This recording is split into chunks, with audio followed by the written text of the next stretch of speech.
When I first saw him, I thought I met the man of my dreams. He was really charming and wanted to be with me all of the time. It didn't bother me in the beginning that he preferred being alone with me and refused to get to know my friends and family. I thought he loved me so much that he didn't care about others. Soon, he became very jealous, and he began accusing me of having an affair, although at that time, I didn't go anywhere without him. He had angry outbursts more and more often. During his outburst, he was really insulting. He called me names. He threatened me with all kinds of stuff. Everything was always my fault. I became really afraid of him. First, such things happened once in a while, but soon it was every week, then every day. I tried to satisfy his every need, hoping he would stop the abuse, but he didn't. He became more and more violent. When he was not in the right mood, he could break all of the glasses we had and then demanded I clean up the mess.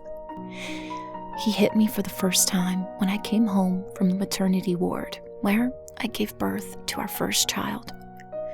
I cried the whole night.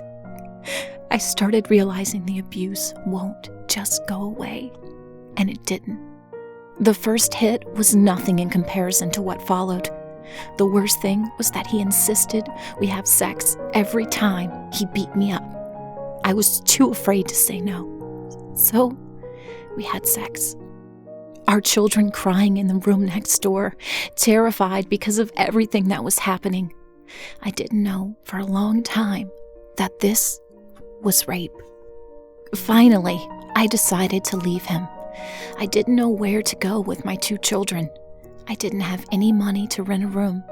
I lost contacts with all my friends years ago. We had a big house, so I suggested that we divorce and live on different floors. There was enough space to do that.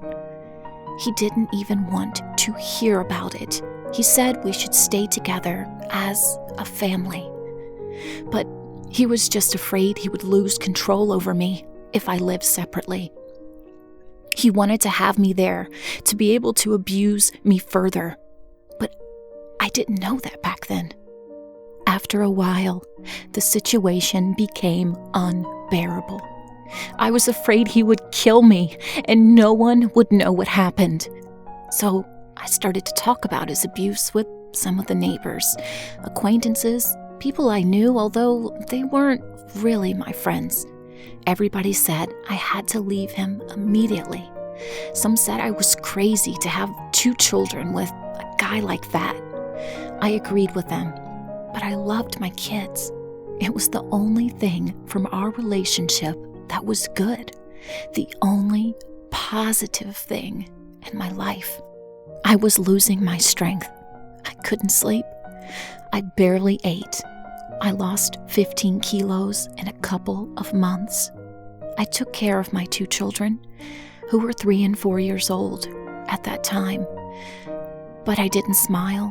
I was never really relaxed. I thought I would go crazy and they will take my children away. What would happen to them if something happens to me? That was my biggest concern, as they were the only reason I still wanted to live. One evening, after beating me up, he dragged me out of the house and locked the door. He beat me really hard and my whole body hurt. I called the police. They suggested I go to the crisis center for the night, as it wasn't safe for me to stay in the house. They helped me to go back to the house and take the children, who were already sleeping. I didn't take anything else. I didn't care for anything. I just wanted to go and never come back. And I didn't. I stayed in the crisis center for a couple of weeks. I also contacted social work service and filed a report to the police. Then my children and I moved to a safe house. I got a lot of support from the staff. I was finally able to relax and to think how I wanted my life to be. It wasn't always easy. But I thought if I had survived the relationship with my ex-partner, I could survive anything.